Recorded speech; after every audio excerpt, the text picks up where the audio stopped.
Yeah, we are at the wastewater treatment plant of the city of Emmen. We treat the wastewater of about 100,000 people in the city of Emmen.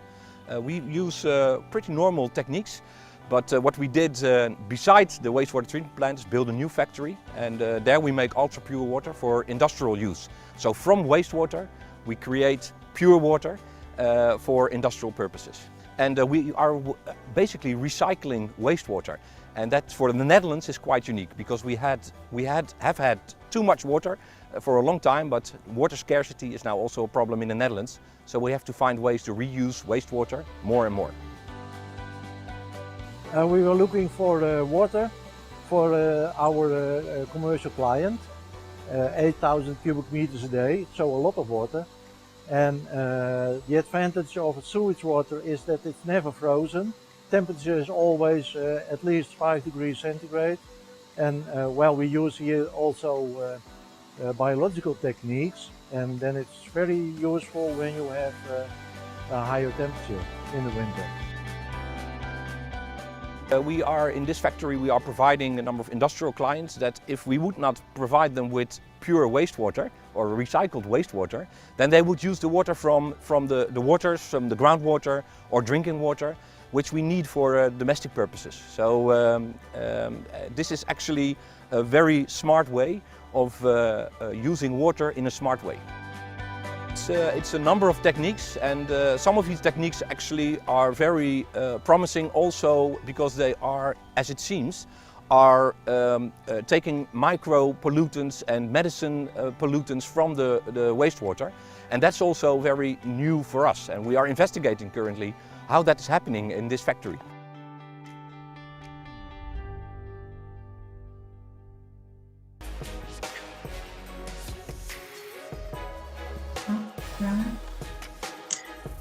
Warm welcome to all of you in this webinar on recovering and recycling water in Vietnam. My name is Laurent Noemans. I'm today's moderator of the webinar. Please allow me to highlight some general rules first. Here you see that how you can use the Q&A box. I hope in the Q&A box we will have a lively interaction among the participants, and that participants can also communicate one-on-one. And furthermore, there's also a language interpretation in the toolbar that you'll find at the bottom of your screen. In this webinar, we have 4 different blocks of presentations, which somehow relate to the Dutch diamond, which is a famous governance framework to encourage innovation that we developed in the Netherlands. The 4 sides of the diamonds are the government side, the academia, the private sector, and the civil society. And it has proven that once those 4 are connected very well, innovation will happen. This model we have tried to simulate in our program of the 4 blocks. In the first block, we will have a government-to-government cooperation of the Netherlands and Vietnam. In the second block, we have a slot for researchers to tell about their wastewater research. In the third block, we have the private sector, and in the fourth block, we have different water networks that will talk about how they are connecting the diamond. In every block, we will identify challenges and then move on to the solutions. Without further ado, I would like to give the word to Daniel Stork, the Consul General of the Netherlands in Ho Chi Minh City. Daniel, the floor is yours. Dear guests, ladies and gentlemen, as representative of the Government of the Netherlands, I am grateful to be here today at this webinar on Dutch water technology for Vietnam with a focus specifically on water treatment. The Netherlands is Vietnam's key partner to address and co-create solutions for water and climate change. We assist transforming challenges into opportunities.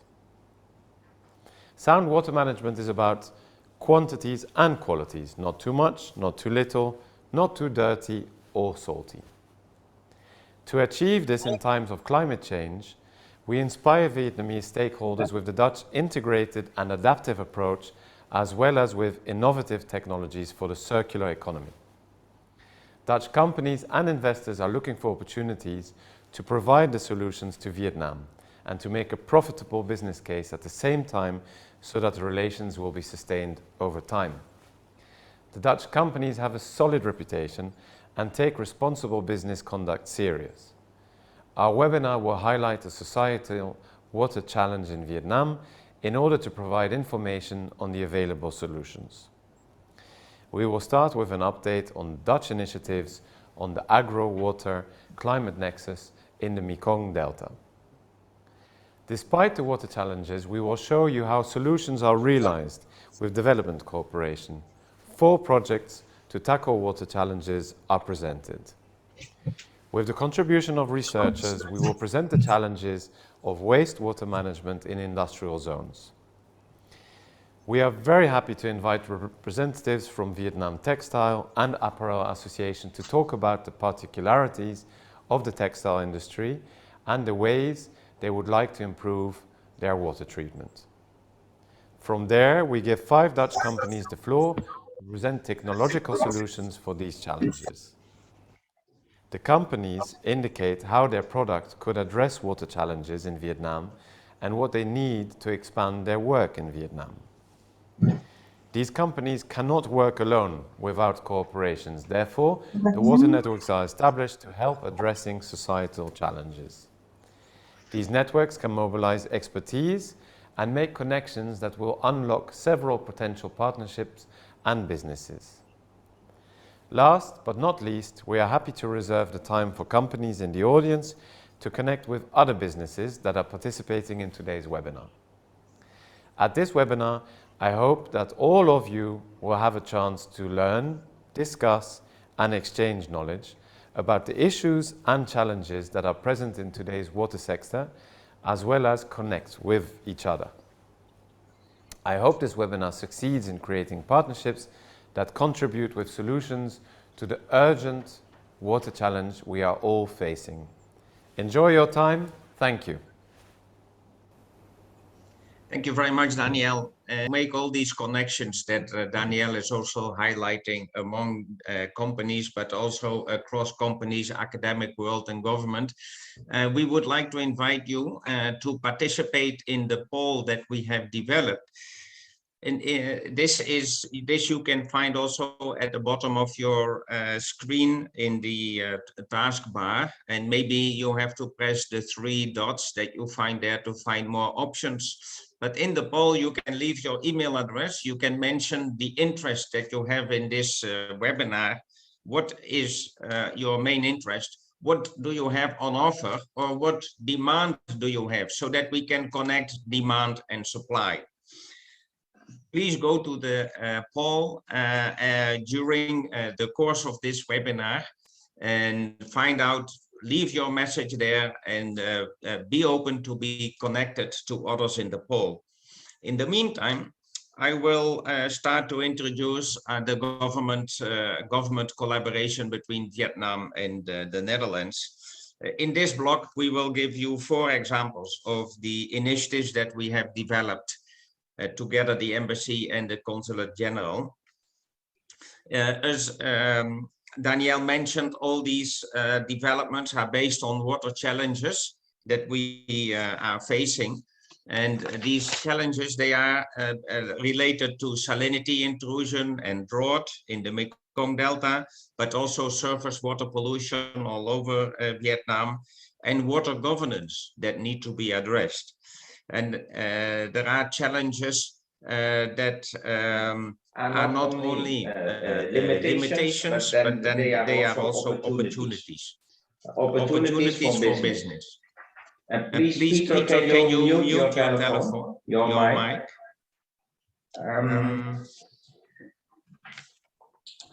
So without further ado, I will give the word first to Uyen to explain the first 2 projects that we have developed.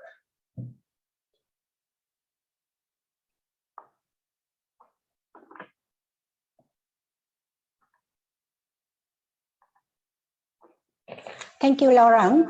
Hello, everyone. I'm Uyen Pham from the Netherlands Embassy, also from the water team together with Laurent. Like Laurent just mentioned, there's a lot of challenges in the water sector, and one of the challenges is the polluted water and moving from a linear economic model to the circular water. So what is the solution? It is a water treatment technology we can bring the solution. And we have some instrument, financial instrument to help to bring the water technology treatment to the practice. In the coming years, there will be very good example from the Netherlands contribution to the Vietnam water sector. It is our cooperation with the Vĩnh Long People's Committees and the World Bank in a project called the Vĩnh Long Urban Development and Enhanced Climate Resilience Program. This is a 5-year implementation project to be signed very soon in coming days, and it is with about nearly 20 million US dollar from the grant from the Netherlands, which will be earmarked for the work on the river embankment, tidal solutions improvement, establish the drainage system, collecting the rainwater and the wastewater into the system and make it reusable and recyclable. Another example of our activities and our progress in the past year is as the Mekong Delta business platform. We know that this is also another challenge in the Mekong Delta Vietnam. It is how to coordinate the effort towards the private sector driven for the agricultural transformations. The Vietnam and the Netherlands already have a long standing partners and have signed various agreements to exchange the knowledge and experience with a specific focus on the Mekong Delta. Over the years, the project has been executed, trade increased, and Dutch business has been settled in the Vietnam and the Mekong Deltas. In the coming year, we also want to make further use of this solution, building the business proposition and coalition around the complex transformation, introducing the technological innovation by setting this platform. The platform has been mentioned with the website under the picture of my screen, but it is under the development. In the coming time, you will see more results and more good experience that can inspire both the Dutch and Vietnamese business to work together in order to make a very sustainable and fruitful development of the Mekong Delta. Now I would like to give the floor back to Laurent. Thank you, Uyen. I will deal with the last two projects. Our third project here is water as leverage. This project tackles the challenge of a silted coastal river and an urban area that is frequently flooded. And the river is hardly flowing anymore because agricultural and aquacultural farmers have encroached upon the river, and this is a cause of flooding. So there is a need for dredging and for protecting the embankment, because inland transport can be reinstalled after the dredging. In this project, we have experimented with nature-based solutions, and we create blue-green space for the river, while accommodating urban expansion at the right places, expansion of tourism activities, and also green spaces for the rural population. The next project is the FAME project. This project is about tackling the challenge of drought and salinity intrusion in the Mekong Delta. The solution we offer is infiltration pipes that we put in the sandy soils, and in the wet season we infiltrate water that can be taken out in the dry season by the farmers to irrigate their crops.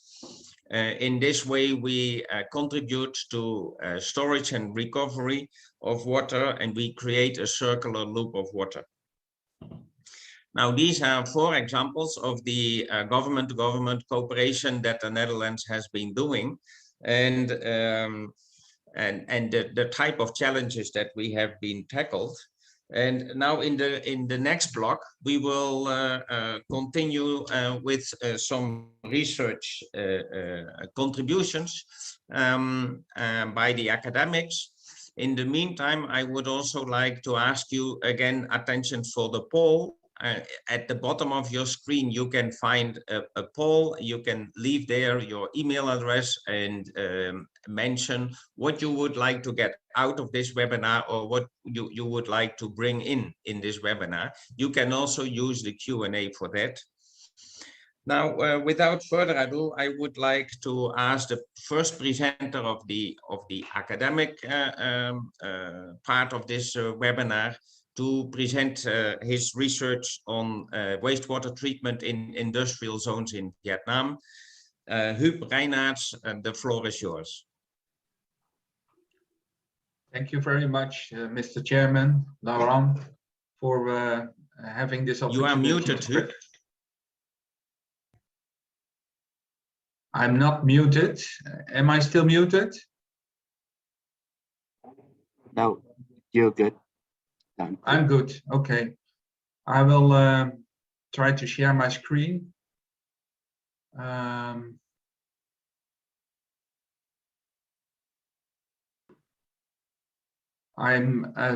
going to present a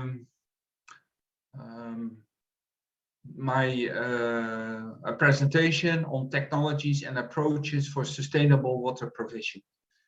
And I'm Huub Reinaerts. I'm from Wageningen University, professor in Environmental Technology Group.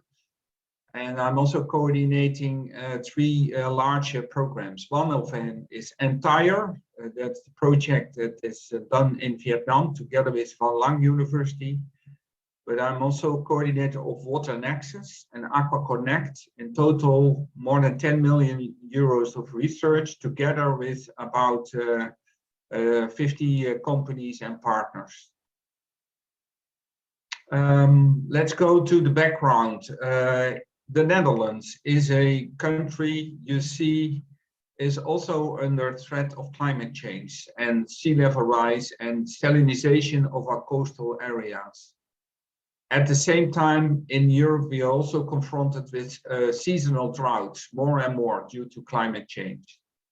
And that makes it necessary to change our water management from a discharging water management. We need to change that into a circular water management, including reuse of wastewater and other water resources. In addition to the entire project, we are also having a large program called Water Nexus in the Netherlands. And that's a program with about 20 industrial parties also present in this workshop.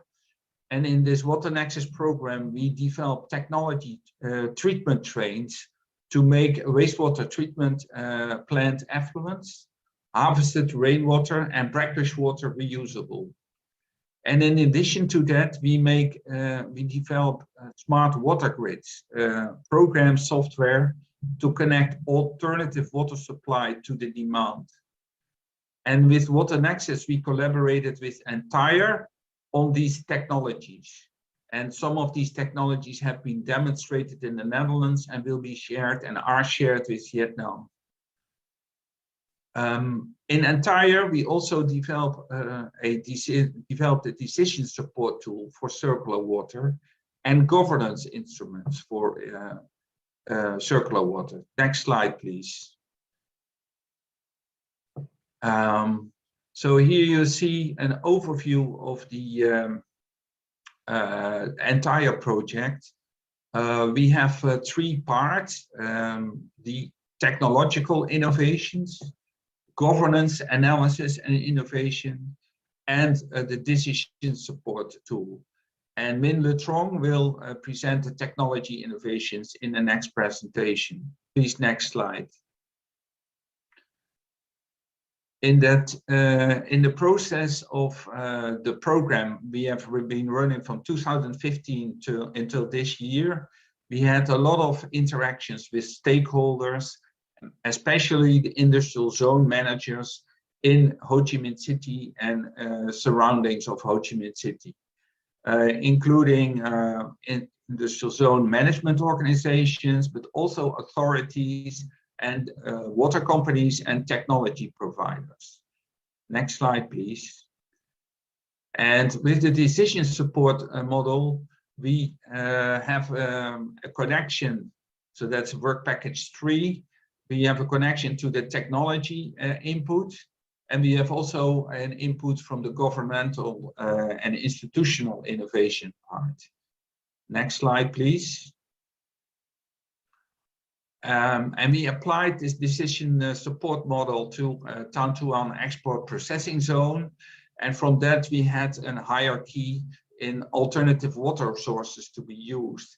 And the first one is rainwater to be collected on sealed surfaces in the environment in the close vicinity of the industrial zone. The second one is the reuse of industrial wastewater by treatment and making it available again for other industries to use. And the third one is brackish water, because the rivers close to the industrial zones are becoming more and more brackish, and that water can be treated with mild desalination technologies to make that available for industrial use. Next slide, please. And recently we acquired a new program in the Netherlands. It's called Aqua Connect. It's again a big program on alternative water management. On the bottom, you can see that the water nexus and entire programs were very much oriented on industrial water supply and water provision. But now in Aqua Connect, we also included the drinking water sector, agriculture, and nature conservation. And for all these sectors, we are developing now a circular water approach to make the Netherlands climate robust, so drought resistant, and making alternative water resources available for all these sectors. Next slide, please. And in that Aqua Connect program, you can see that we develop local systems again for smart water grids using these alternative water sources by using gray and green water infrastructure connections, but also by decreasing water withdrawal and increased infiltration. We developed key technologies for smart water grids using advanced programs and digital technologies. And of course, fit for purpose water treatment technologies to make these alternative water resources like wastewater effluents and rainwater and brackish water available. In addition, we invest in water governance. And what you see on the bottom is that in that program, we have again an international outreach part, and Vietnam is the focus region for collaboration. Last slide, please. So I would like to thank you for your attention and apologize for the technical inconvenience. And I want to acknowledge my stakeholders. So it's an NWO program, but also Van Lang University and their partners in Vietnam. And of course, all the Dutch companies and governments that are involved in Water Nexus and in Aqua Connect. Thank you very much, Huub. Thank you very much. Thank you very much, Huub. And I would like to go immediately to another a member of the research group. Min, can you take it from here?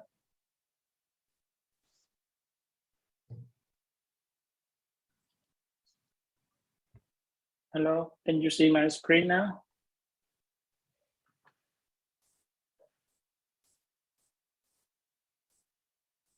Hello, everyone. Do you see my screen now? Yes, we can see your screen. Please go ahead. Yeah. So do you see the main screen or with the note? We see it with the note. Please go ahead. No. Use slides, swap displays. Yeah. Do you see it? Correct. Better now, right? Yes. Okay. Thank you, Professor Huub, and good afternoon, good morning to everyone. My name is Lê Minh Trường. I'm a PhD researcher of the entire project, As a part of the entire project, my research arm is solving the technical aspect with the title of efficient water resource consumptions towards self-sufficient of industrial sector in Vietnam. And as we know, water is essential for all industrial activity. And now industrial zones in Vietnam are demanding a huge quantity of water for their production. Water resource in Vietnam has faced problems with short intrusion and groundwater subsidence due to climate change. And the situation is becoming worse these days. This slide, I'm showing you the current linear water consumption of industrial sector in Vietnam.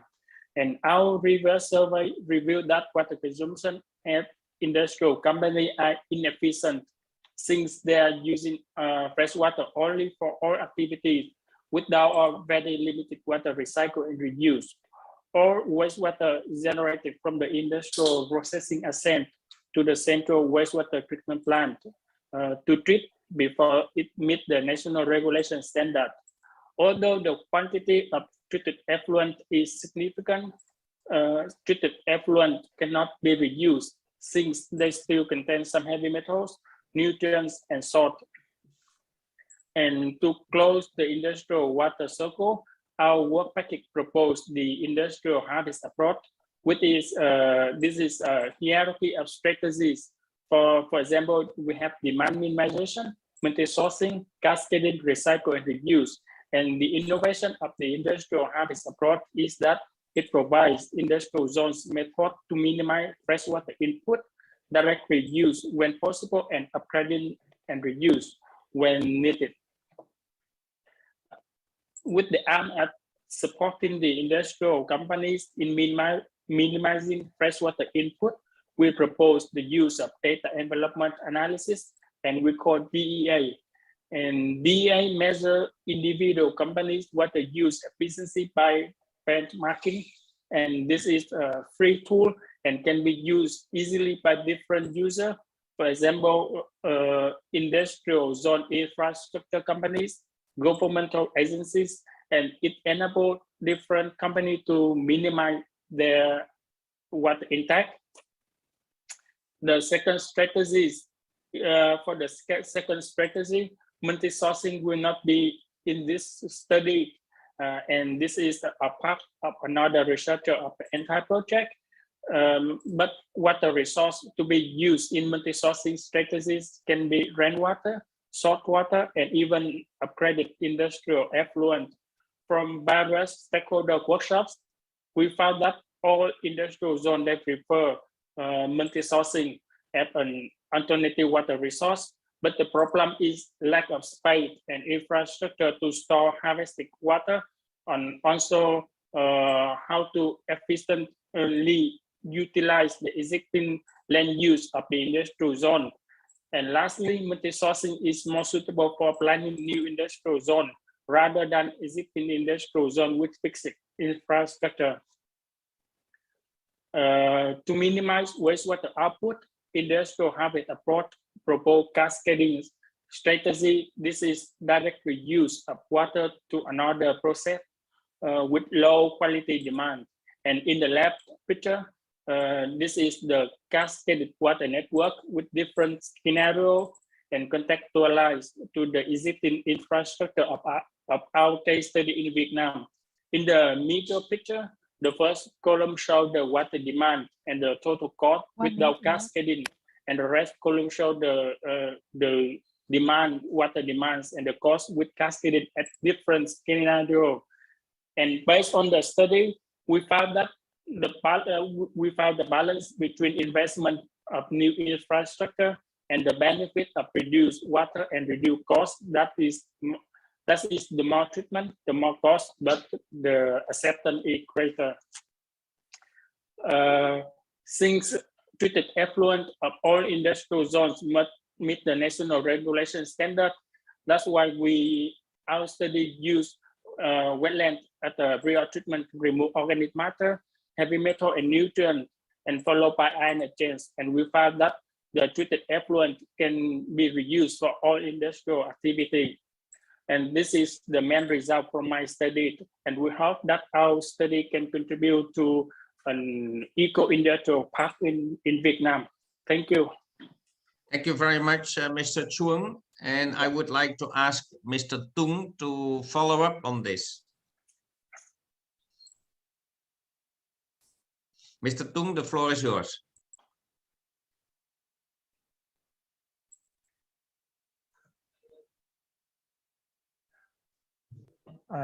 Xin chào tất cả các anh chị đã tham gia buổi hội thảo ngày hôm nay. Tôi xin tự giới thiệu, tôi tên là Tùng, tôi đại diện cho Hiệp hội Dệt may Việt Nam và cũng là đại diện cho doanh nghiệp dệt may thành công. Xin chia sẻ với các anh chị cái buổi trình bày về liên quan đến vấn đề xử lý nước thải của các công ty dệt may ở tại Việt Nam.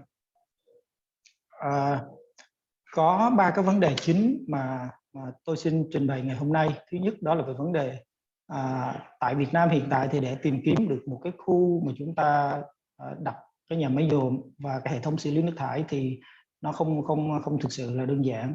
Thứ hai đó là cái việc vận hành một cái nhà máy dồn và những cái khoản đầu tư để làm sao cho doanh nghiệp có lợi nhuận thì nó cũng rất là phức tạp.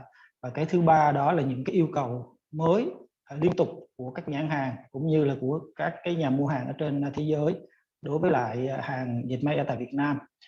Thì vấn đề thứ nhất đó là tôi xin đi nhanh về vấn đề thứ nhất, đó là vấn đề là tìm kiếm một cái nơi xử lý nước thải. Thì như các anh chị biết rằng là ở tại Việt Nam, ngành dệt may Việt Nam thì theo như là thống kê thì chúng ta đã vượt qua được Bangladesh và hiện tại Việt Nam đang là cái nước xuất khẩu thứ 2 chỉ sau Trung Quốc xuất khẩu về ngành dệt may. Cho nên là cái tiềm năng về phát triển rất là lớn và chính phủ cũng đã rất là muốn thúc đẩy cái việc phát triển của ngành dệt may này lên cao hơn. Vì vậy mà chúng ta thấy là có những cái hiệp định như là CPTPP hay là EVFTA được ký kết để nhằm thúc đẩy cái việc xuất khẩu của ngành dệt may Việt Nam được mạnh hơn. Nhưng cái khó khăn ở đây đó là các doanh nghiệp khi mà tìm kiếm một cái nơi để mà xin giấy phép đầu tư cho cái hệ thống xử lý nước thải cho nhà máy nhuộm thì nó không hề đơn giản. Lý do đó là vì các địa phương hiện tại bây giờ họ rất ngại khi mà cấp phép cho vấn đề xử lý nước thải, không phải vì họ không muốn cấp phép mà vì họ cảm thấy không tự tin khi mà cấp phép thì để ra vấn đề là ảnh hưởng vấn đề là môi trường cho cái địa phương của họ, cho nên họ rất là e dè về điều đó. Nên tôi nghĩ rằng là đây cũng là cái dịp mà chúng ta cần phải truyền tải rộng hơn để làm sao từng địa phương ở trên tất cả các tỉnh thành ở trên cả nước Việt Nam này, các vị lãnh đạo hiểu được là cái việc vấn đề là xử lý nước thải bây giờ của ngành dệt nhuộm nó không phải là vấn đề gì ghê gớm, nó không có gì là quá phức tạp. Chúng ta có công nghệ, chúng ta có giải pháp, chúng ta xử lý được hết. Thì nếu mà làm được như vậy thì tôi nghĩ rằng là các địa phương, các lãnh đạo ở địa phương họ sẽ cảm thấy tự tin hơn. Và khi đó họ cấp phép cho các doanh nghiệp để mà xử lý vấn đề dệt nhuộm. Thì có như thế thì lúc đó cái lượng vải mà chúng ta sản xuất được nó mới đáp ứng được cho cái yêu cầu là chúng ta xuất khẩu đi. Bởi vì chúng ta biết là cái hiệp định CPTPP, hiệp định EVFTA đó là cái nguyên tắc xuất xứ là từ vải trở đi. Hiện tại bây giờ tất cả các doanh nghiệp dệt may chúng ta phải mua vải từ Trung Quốc, mà Trung Quốc thì không có nằm trong cái hiệp định đó, cho nên là đâu có đạt được những cái yêu cầu về vấn đề thuế xuất.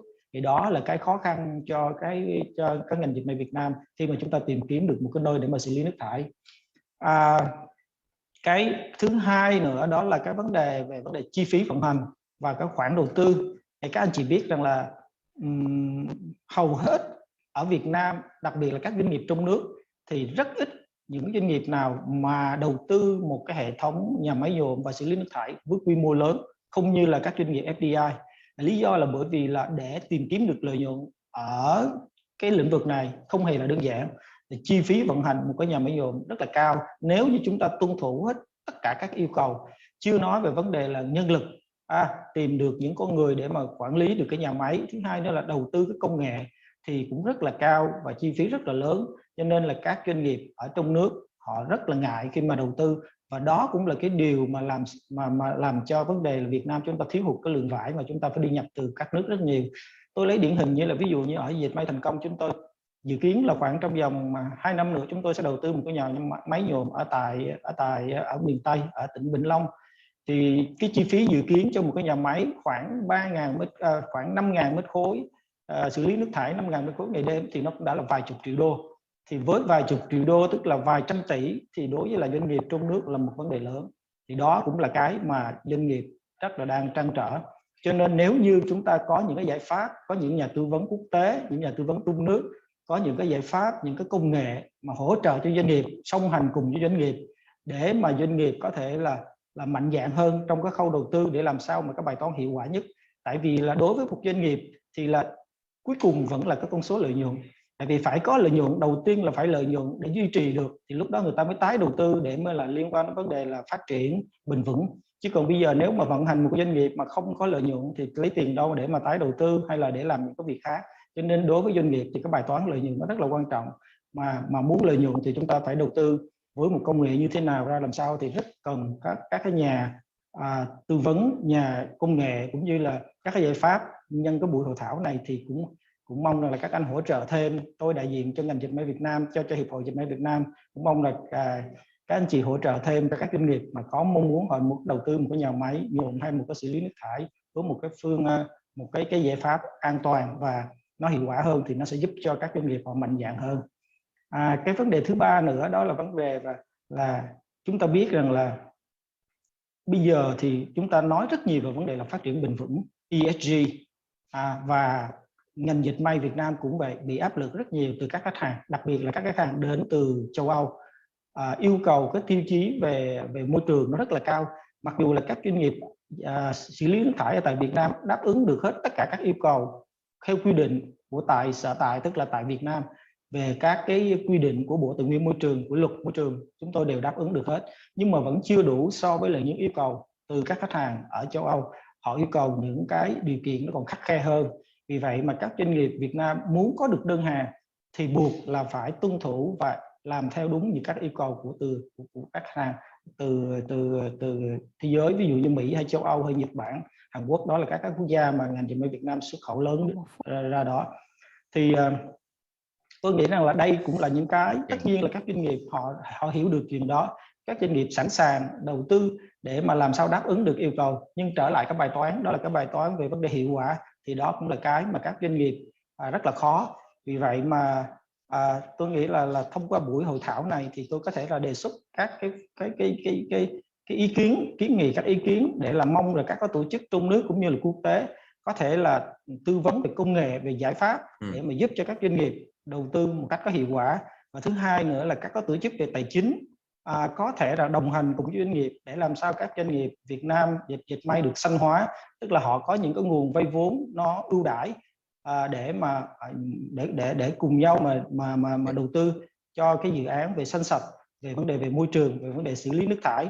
Và cái thứ ba nữa đó là cũng kêu gọi từ phía các doanh nghiệp chúng ta hãy nghĩ về vấn đề về môi trường, về dòng nước, bởi vì nó không phải là cái việc mà chúng ta tồn tại phát triển, không phải là cái việc mà chúng ta có nhận được đơn hàng của khách hàng hay không, mà đó là trách nhiệm của chúng ta đối với lại thế hệ con cháu trong tương lai về vấn đề là xanh sạch cho quả đất này. Thì đó là những cái điều mà tôi xin chia sẻ cùng với các anh chị trong buổi hội thảo ngày hôm nay, và xin chúc cho buổi hội thảo chúng ta thành công tốt đẹp. Mr. Tung. Thank you for your presentation, which is very interesting, and it's a very nice closure of this section on the research results that we are presenting. And exactly like you were talking, telling us, Mr. Tung, I see in the chat a lot of activity of different people and companies offering the technology you were talking about. That there are, Mr. Locke is offering water technology to prevent leakage. I see Clean Dye is offering water-free dyeing technology. Van Essen is offering data loggers for groundwater monitoring.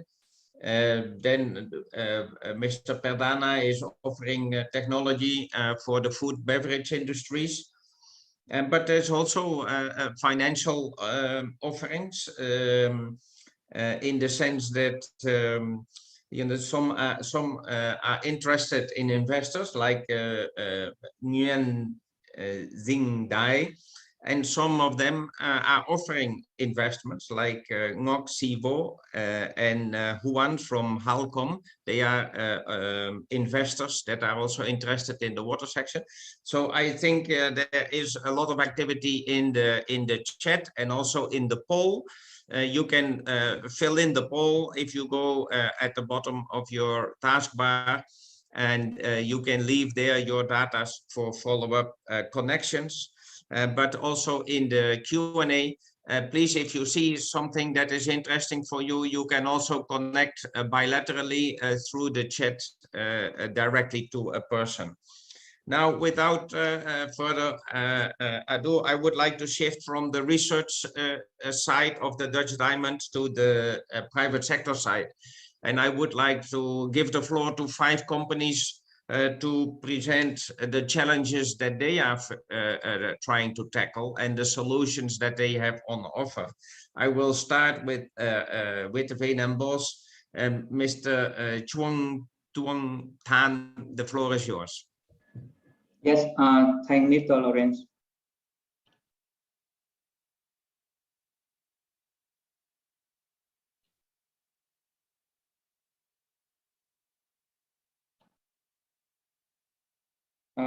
Thank Mr.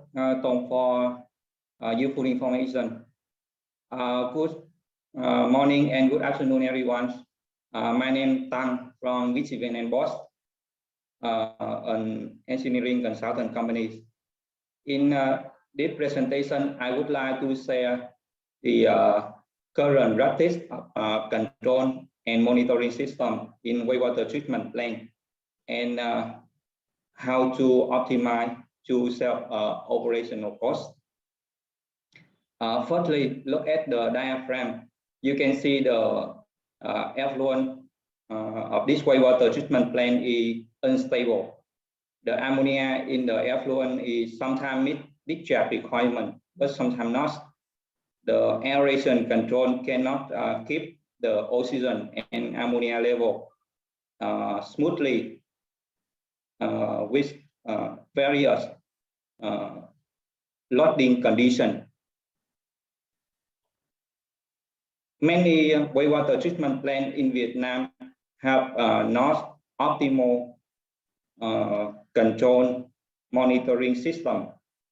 But do you know that from 30 to 65% of energy consumed in activated sludge wastewater treatment plant is spent for aeration? Therefore, if the control system may not work efficient, it will increase the cost of operation.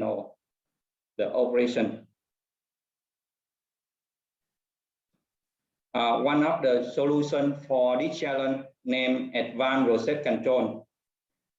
Veen & Bos have developed an advanced process control system named VONBAT, which one stands for Veen & Bos Optimal Model-Based Aeration. VONBAT is advanced process control applied in a wastewater treatment process with multi-variables and set point to deliver a stable output. The feature of this control system can give the model rigid control to avoid the over or undershoot of equipment operation. Also, VONBAT can take feedback from equipment to self-adjustment. And VONBAT have the self-learning ability and adapt with the changes of parameter in wastewater. From this feature, VONBAT can stabilize the effluent quality, and it helps to save the energy for aeration and the chemical dosing for nitrogen removal.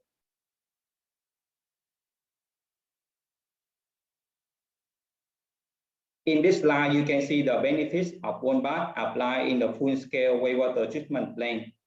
Look at the first diagram. You can see the red line present for the nitrogen in the effluent of a wastewater treatment plant have a large fluctuation.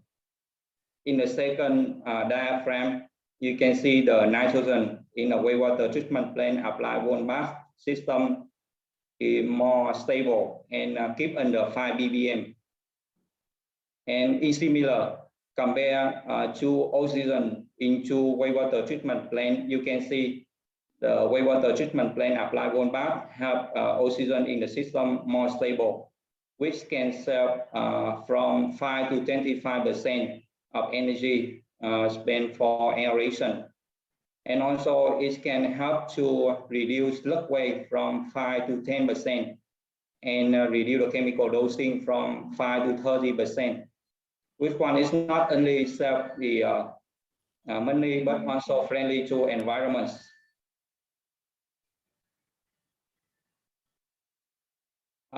In this slide, I would like to share the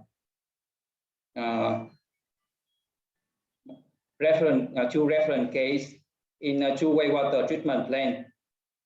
At the first wastewater treatment plant with the capacity 10,000 cubic meter per day, we have monitored the energy saving improvement during 4 years, and we observed that the energy consumption per each of TOD kg removal reduced 37%.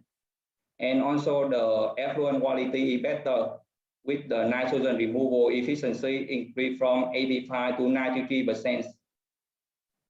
In the second wastewater treatment plant with capacity 33,000 cubic meter per day, the energy consumption per each of TOD kg removal reduced 15%, and the nitrogen removal efficiency also increased from 91 to 93%. And this event and board in Vietnam can support a wastewater treatment plant operation to improve the effluent quality and reduce the cost while reduce the energy and chemical consumption. And for more information, please contact me via information on the slide. And thank for your attention. Okay, thank you very much, Mr. Tan. I would like to give the floor to Max for the next presentation.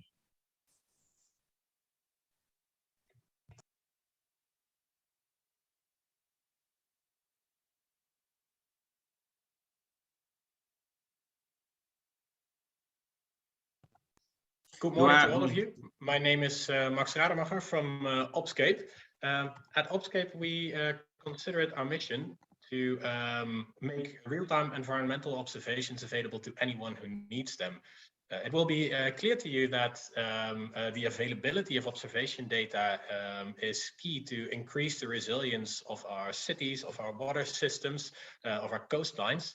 But at the same time, there is a big lack of environmental observation data in many places, and especially also in those places where the resilience problems are the biggest.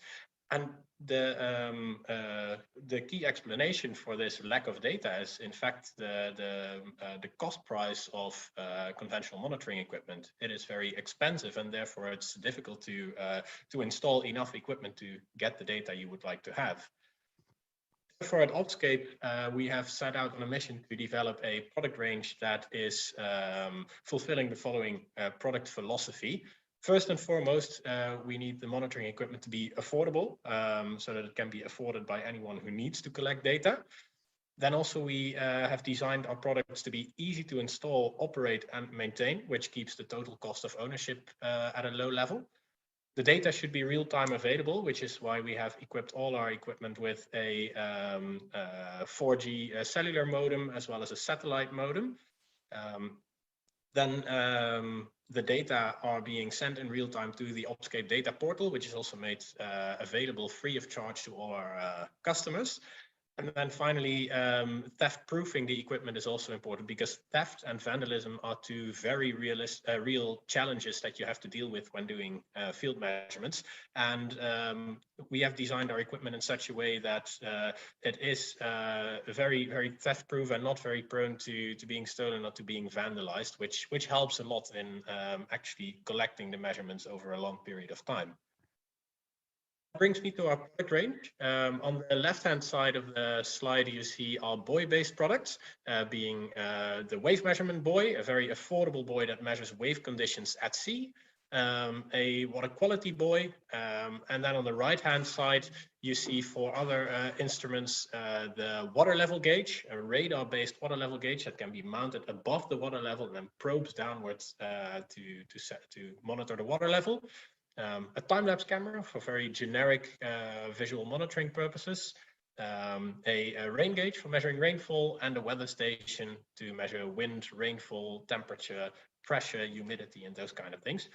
All these devices are solar powered and have their telemetry built in, which means that they are completely wireless. You can you power them up and you hang them from a bridge deck or from a tree, from a pole, and you are good to go.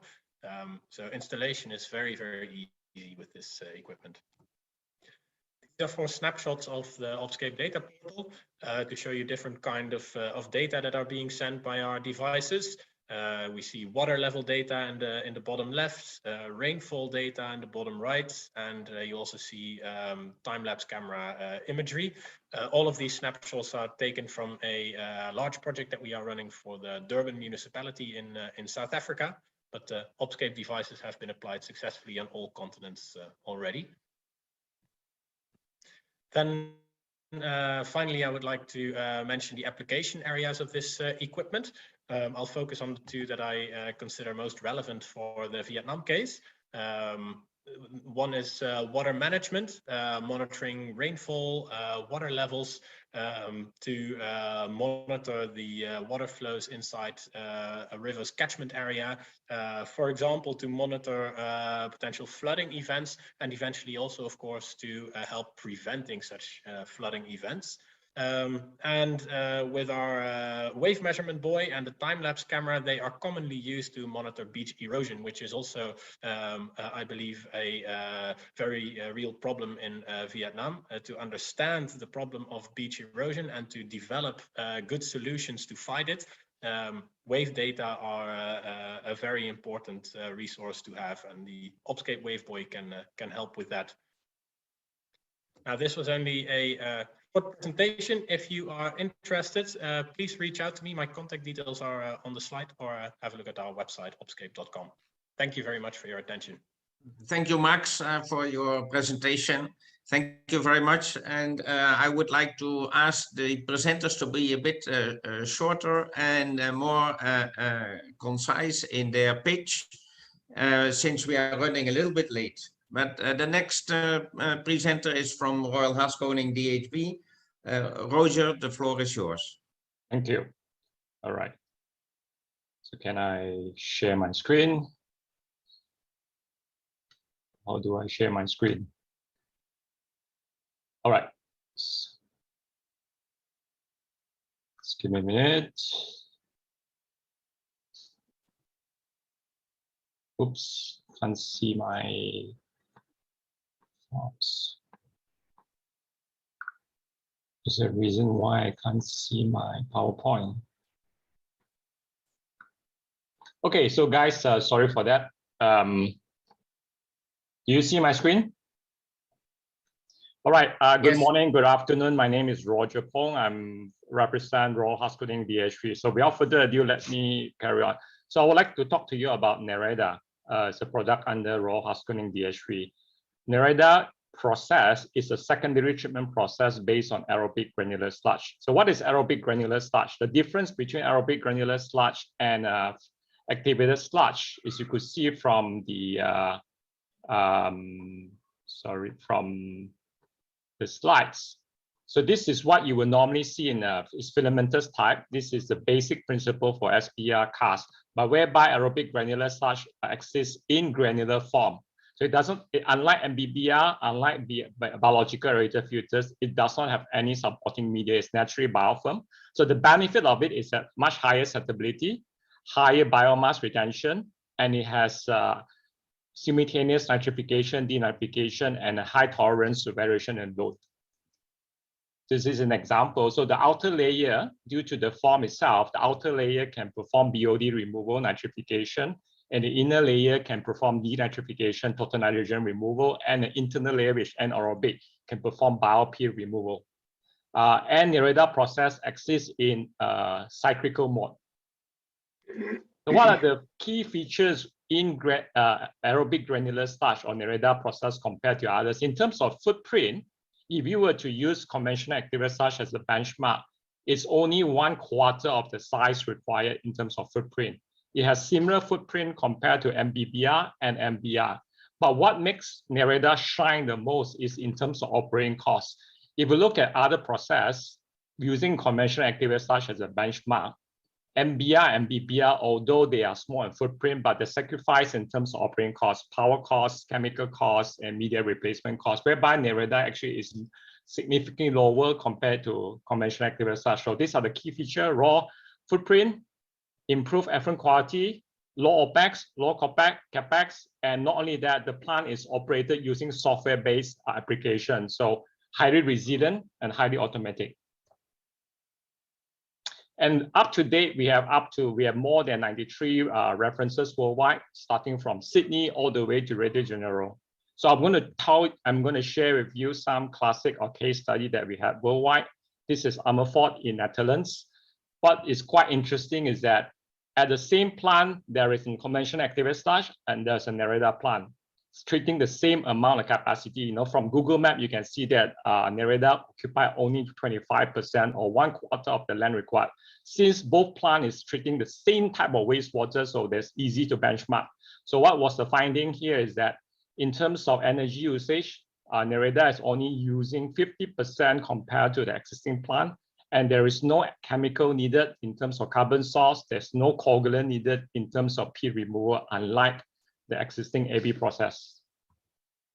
This is a PPP project and probably more related to projects in Vietnam, as you will be launching projects through PPP scheme. So this is an international bidding for BOOT of 25 years O&M.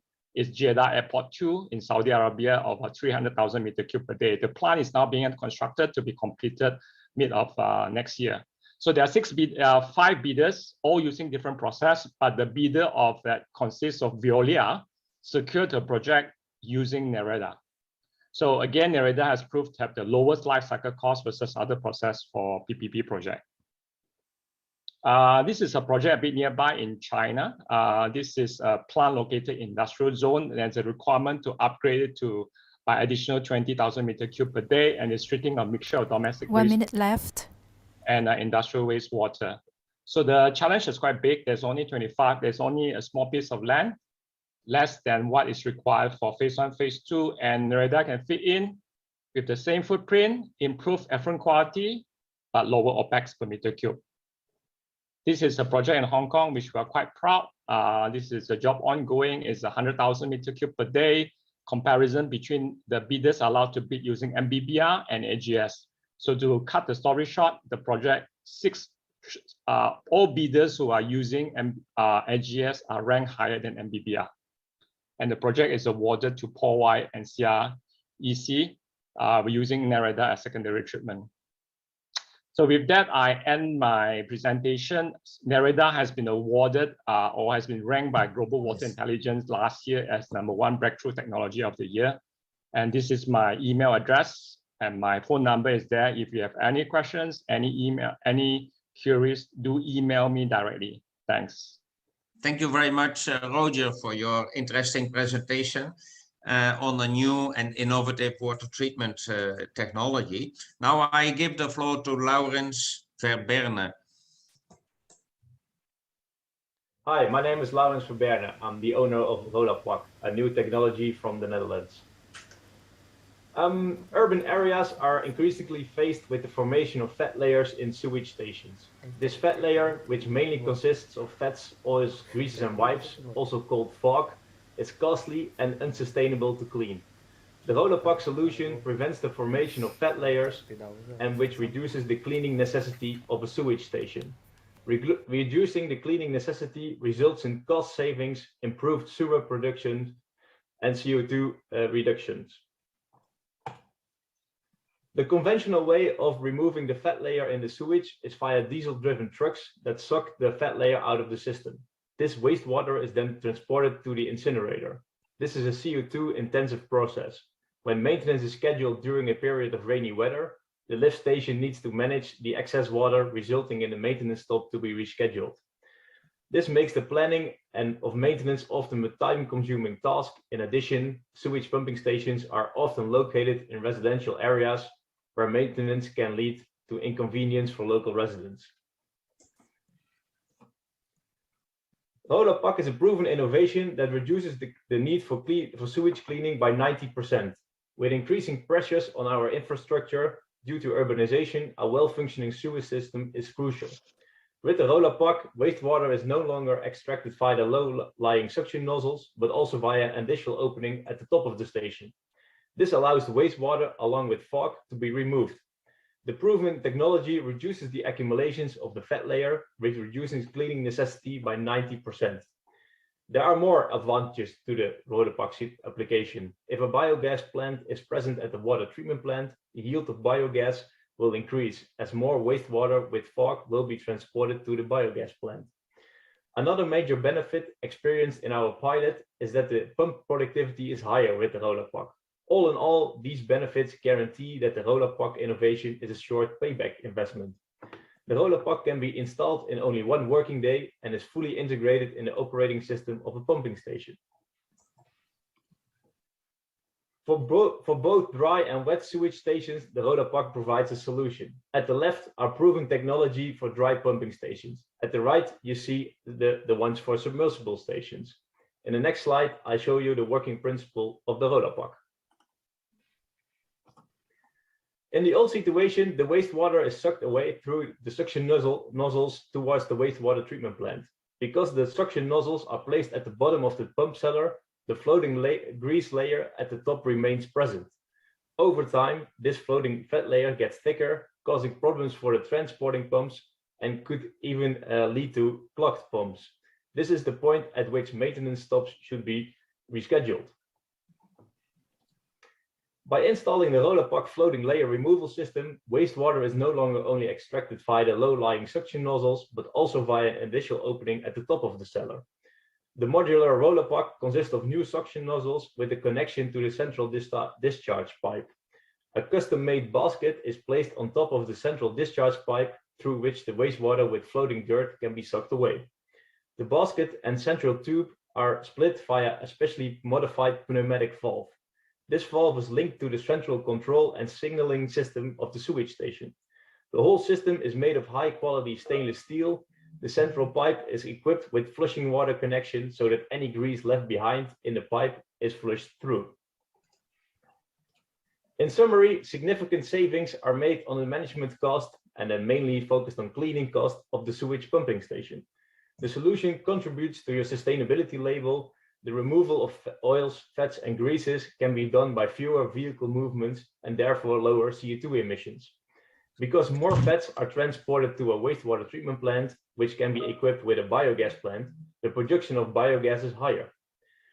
There's also less nuisance for local residents due to fewer maintenance stops, and people are less dependent on the weather conditions, which can throw a spanner in the works during a maintenance stop. If you want to get in touch with a satisfied customer, please let us know via info@rolapak.com. Or also for other inquiries or information, you can visit our website. Thank you very much for your attention. Okay, thank you very much, Laurens, for this presentation of this new technology. We are running a little bit behind, so quickly I give the floor to Bert-Jan Pitt. That's very nice. Thank you very much.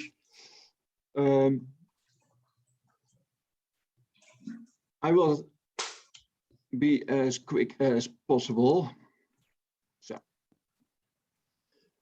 So, good afternoon, good morning to all participants, and dear host, thank you very much for giving us the opportunity of presenting our nice company to you.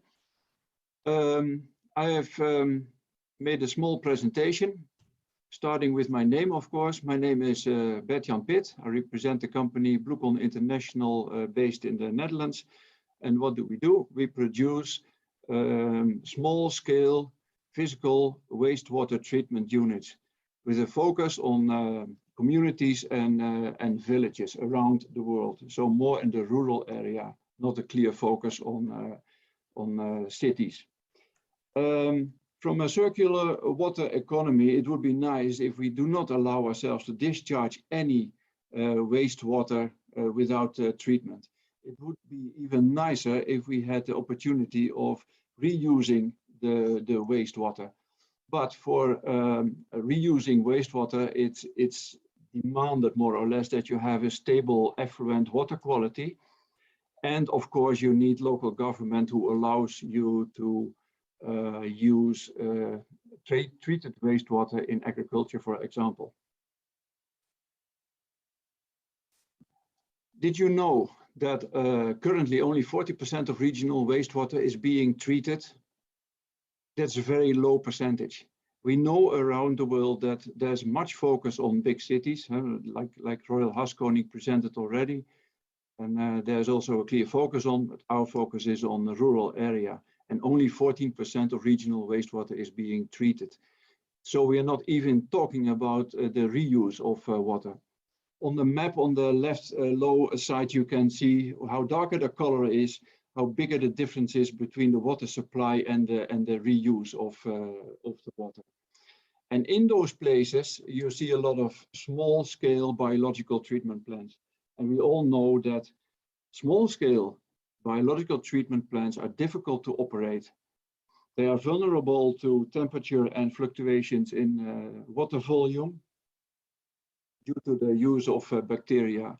A small difference in the water quality on the influent can have an effect on the treatment quality in the end. So in the end, that's not really stable for reuse purposes. And of course, you guess it already. What is the solution? The solution in our case, especially for communities and small villages around the world, is a Bluecon physical wastewater treatment unit. We offer a complete product from influent in 10 minutes to effluent. We create a small footprint. We have an easy to operate machine. It's a little bit more than only a switch off and a switch on button, but it is about like that. We do not use any bacteria to operate our machine because it's physical. And also important, we do not need any large infrastructural sewage systems to supply our container. You can put this one next to the village, treat the water, and use the treated water for what's on the right side, for example, providing sanitation, some clean water for agriculture. We also could use it as a supply to industry where applicable. We have a low operational cost. We only spend 0.4 kilowatt per cubic meter treated. And again, it's easy to operate and very low in maintenance. What is the technique we use? And I do not go in detail because the host said I should keep it short. But we use existing techniques where we made it more efficient and more cohesive in the combination. We have a flotation technique with coagulation and flocculation, of course. After that, we always have filtration, and we have different solutions for oxidation and polishing to meet every demanded water quality at a stable level. Okay, thank you very much, Bert. Oh, just one. The only thing is, and it is known already, it is for discharge, irrigation, parks and green zones, reuse in household like sanitation, for example, and you always could use it for groundwater infiltration. That's my presentation. If you would like to have more information, please let me know. Thank you very much, host. I hope I was in time. Thank you, Bert-Jan, and thank you all of the 5 companies to present their solutions and the challenges that they address. I see also a lively discussion in the chat. I noted that some are looking for partners like Priva, partners in the agricultural field, and others are looking for partners for their investments, like the climate fund managers. And I saw Ms. Chi already reacting to that. So there is a lively dynamics in the chat, in the Q&A. Please also pose your questions there. I see a question for Roger on the Nereda. In the meantime, I want to close this block on the private sector contributions and move on to the 3 water networks. In Vietnam, we have 3 agencies that are specialized in making the connections that are needed in order for innovations to happen. And I would like, first of all, to give the floor to DBAV. Yeah, thank you very much, Laurent. And it is my honor to speak at this beautiful webinar about water technology. I'll keep it brief. Thanks for the co-hosting opportunity, and it's great to see that there's so much traction for an event like this. It's clear what the reputation of the Netherlands in the field of water technology and wastewater treatment and what have you more is like. So without further ado, I'll make a brief introduction about the Dutch Business Association, and then I will leave the floor for 2 true water networks that will hopefully be also very interesting for you. As you can see, the DBAV has quite a few sponsors. We have quite a few members. We have around 120 Dutch and Vietnamese enterprises that are active members of the DBAV. That is in 2021. What binds us is that we are a collective of entrepreneurial people, of entrepreneurs, and we are usually living in Vietnam, or we are definitely very much affiliated to Vietnam, and we want to have a thriving business in Vietnam. And that's what the DBAV is for, to offer a platform to connect people and knowledge businesses to best benefit our members and new market entrants. So we do that specifically by organizing lots of events. We have about 50 plus events on a yearly basis, and there are 3 events that are really events to look out for and to mark your calendar with at the start of every year. So there is a sports tournament, which in the recent times has always been a golf tournament, so that's the sports event. Then there is a gala dinner, which we just had 2 weeks ago, which is all about women entrepreneurship this year. And there is a CSR event, which is all about building bridges over water, because that's what the DBAV is about building bridges. Besides that, what we do is we connect a lot. We connect through business matchmaking, through networking events, company visits, and we do that not only by ourselves, just by the 100 active members of the DBAV, but also in the Eurojam and broader international business network here in Vietnam. A few companies that are active in water, it says they're coming more every year, and this is just me going through the member directory, taking a few out of there. But there are actually a lot more companies. So for example, I'm seeing that I missed Mekong Delta, which is also very active in the field of water. And there are other companies as well. And one company I would like to highlight specific, I had a bit of contact with Damen Song Kam before I started here. And they have, for example, innovated in water, for example, with their solution for ballast water management. They offer now a range of cost-effective options for ship owners for mobile and onboard ballast water management. And that looks a little bit like this. There's a one-step treatment process, and it's called the InvaSafe treatment process. So that's just one example, one business showcase that one of our members can show. Okay, thank you very much, Guido. Yeah, so that's the whole story, I think. Thank you very much, Laurent. Yes, thank you for introducing DBAV in this interesting webinar. I presume you have a big crowd that is listening and interested. And the same goes actually for the Water Hub Southeast Asia. Frank, please introduce us to the Water Hub.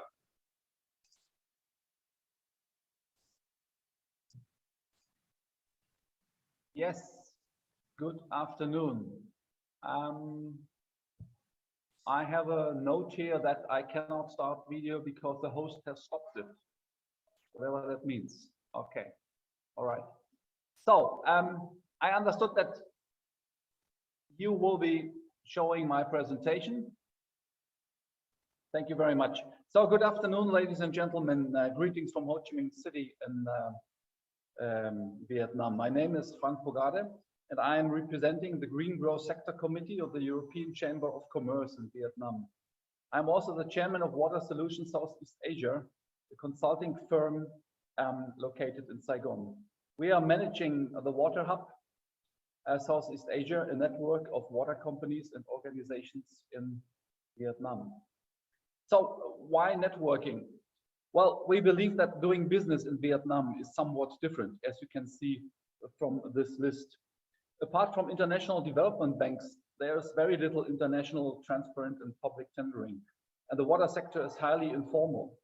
Personal relationships are crucial for project development and success. Furthermore, red tape and intransparent regulations require a network that can steer you through the many obstacles and difficulties in project development and implementation. And last but not least, political support is required for large-scale projects involving foreign partners. This is where embassies and trade organizations should come in. A potential solution for dealing with those Vietnam-specific challenges is becoming a member of a professional network, such as, next slide please, the Water Hub, Southeast Asia and Eurochamp's Green Growth Sector Committee.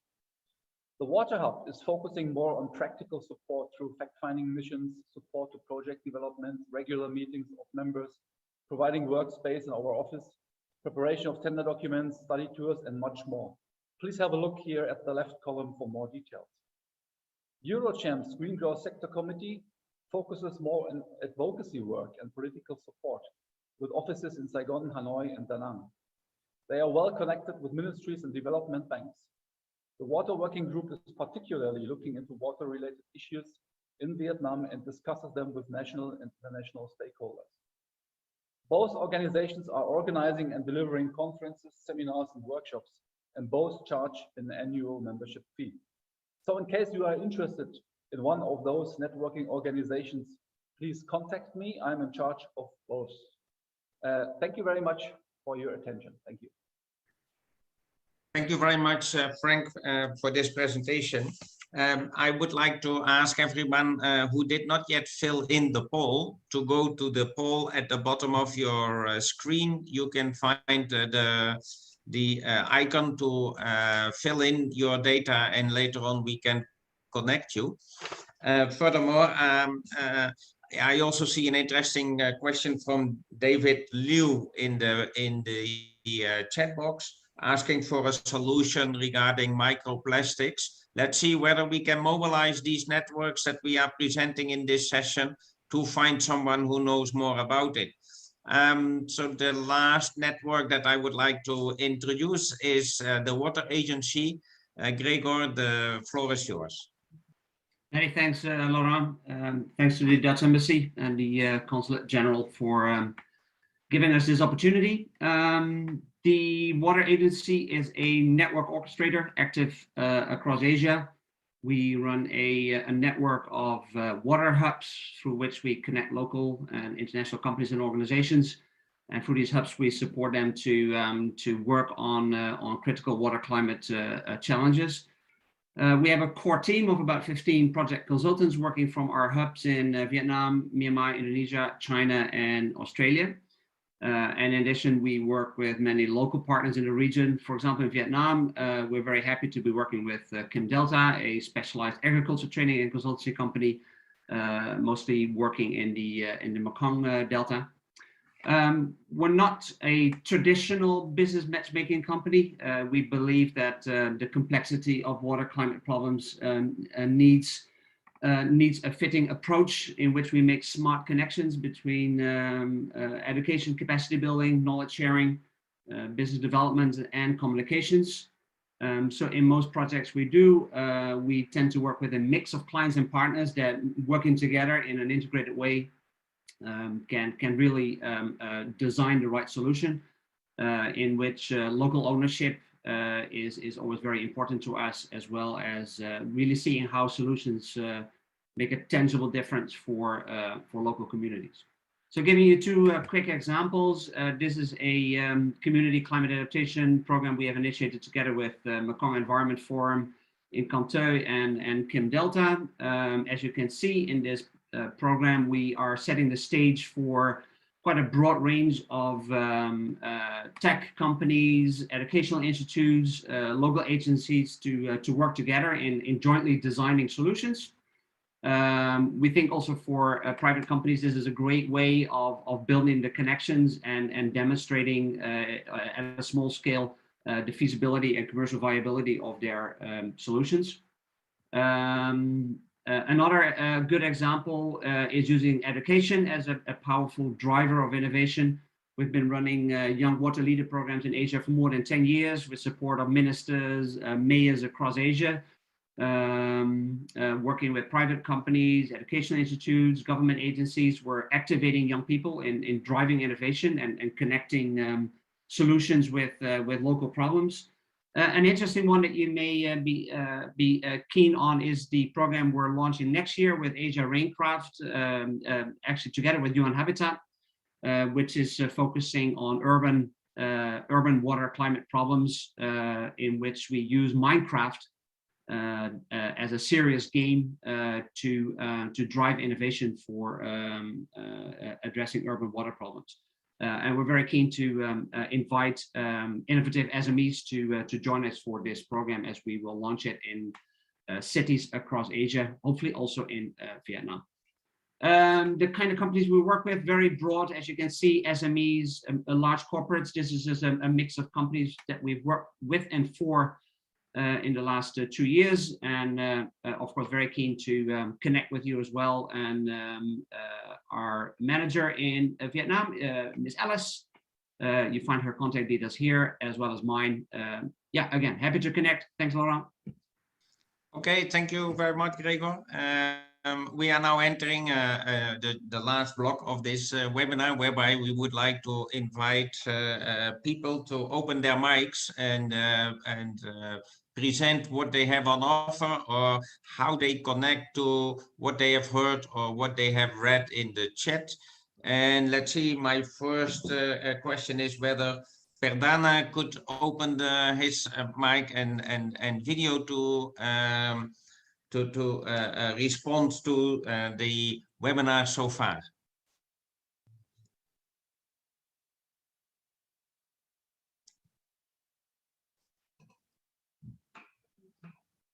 Are you able to get the mics open? And I will ask other people to stand ready if you want to pitch something, or if you have something on offer, please get ready to get the chance to do so. Please raise your hand if you have something to offer, or if you have a demand.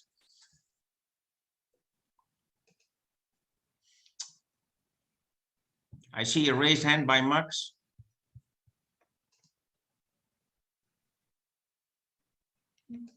I pressed the wrong button.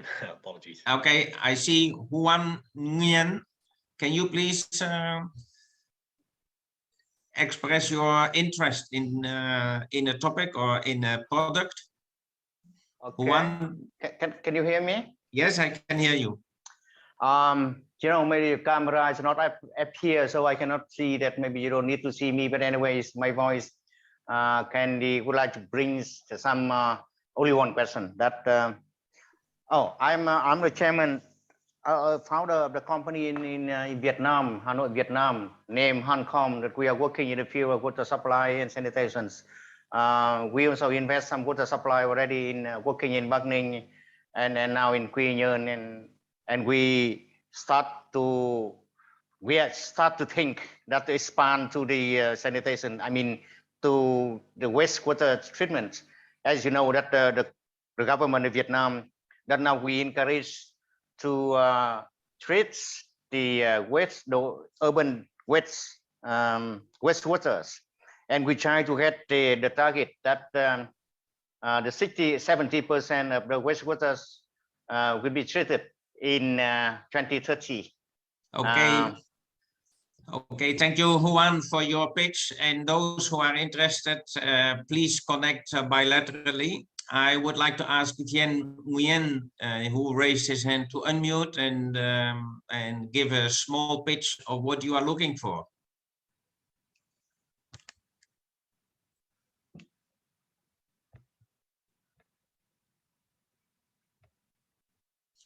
Thien Nguyen.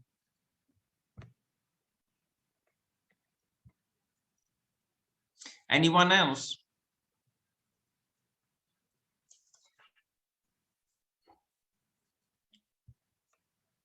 Yes, Ngok Sivo, I saw you were very active in the chat. Please go ahead. Unmute yourself. Yes. Hello? Yes. Can you hear me? Yes, we hear you. Yes, I would like to have one question to all of you. I want to know the solution or technology of the wastewater treatment plant in your country, in Netherlands. Which is a popular technology is applied in your country? So if you have an answer to that, please chat bilaterally with Ngok Sivo, or you will get into contact through the polls that we will share after this webinar.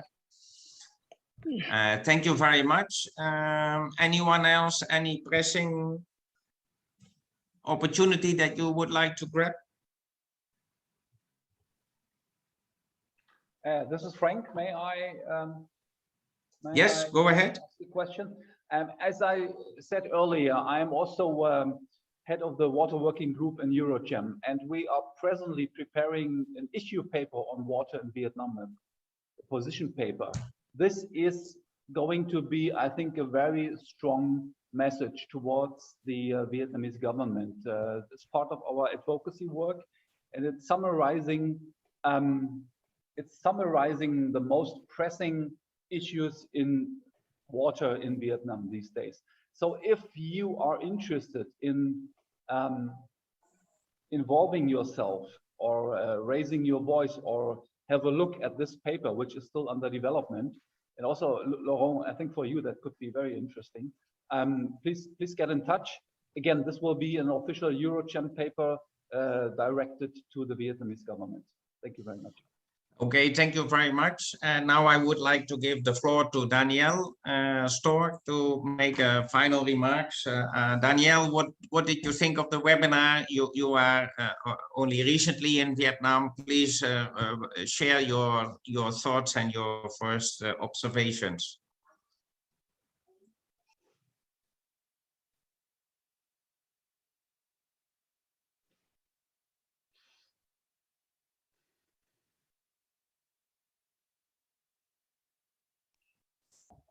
Danielle, are you there?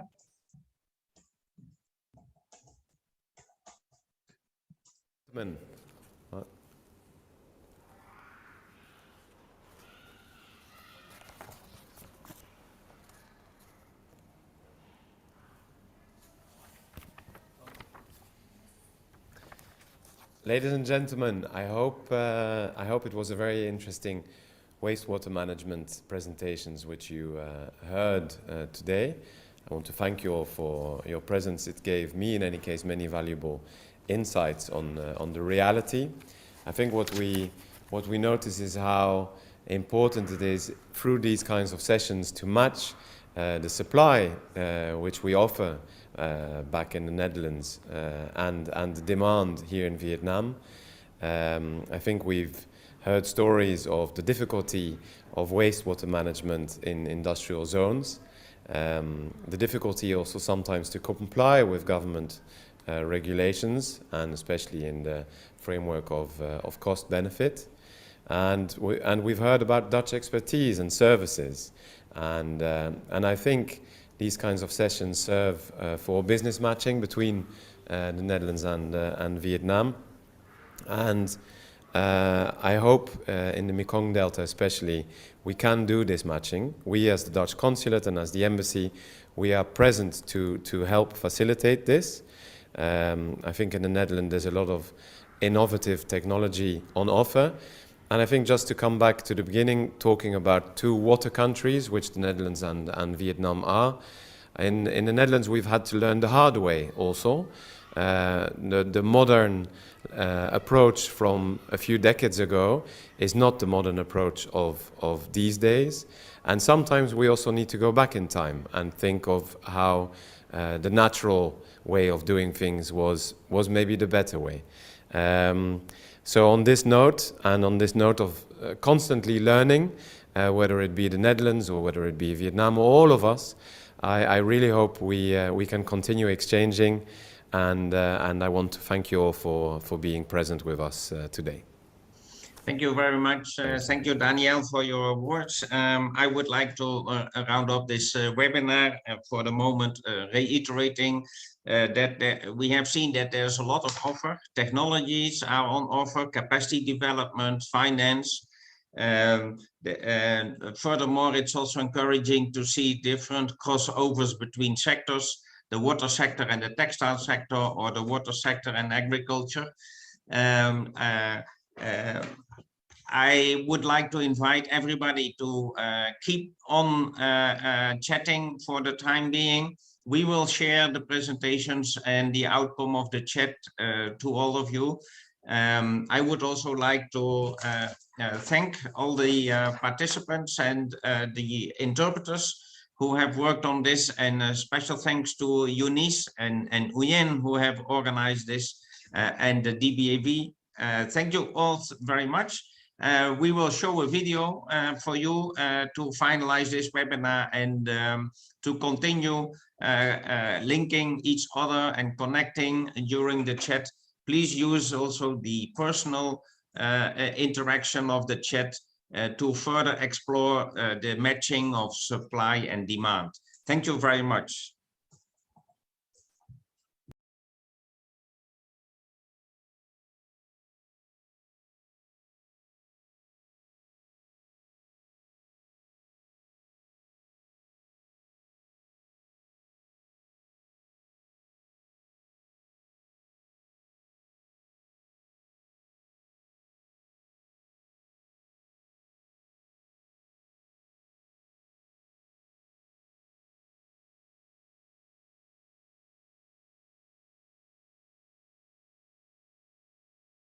And in order to